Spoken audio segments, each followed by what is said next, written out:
யாருக்காக அவதாரம்னா அந்த பிரகலாத சுவாமியுடைய வாக்குக்காக அவதாரம். Special duty. மித்த அவதாரத்துல என்னன்னா ராமாவதாரம் பண்ற பகவான் முன்னாடியே பாப்பார். அவதாரம் பண்ணணும்னா 1000 காரியத்தை சேர்த்து வச்சிருந்தா அவதாரம்.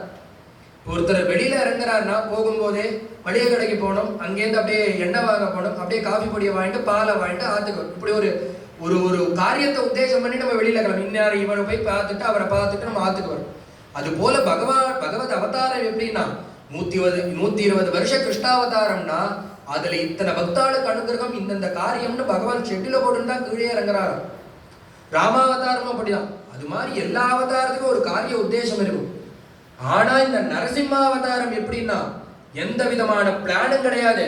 4 மணிக்கு கைய காமிச்சா உடனே பகவான் அவதாரம் பண்ணிவிட்டான். எதற்காகனா அந்த பக்தனுடைய வாக்குக்காக அவதாரமா. சத்தியம் விதாதும் நிஜ பிரத்யபாஷிதம் தோ இருக்கானே தெரியறானே என் பிரபுன்னு சொன்னாரே அந்த பிரகலாத சுவாமியுடைய வாக்குக்கு.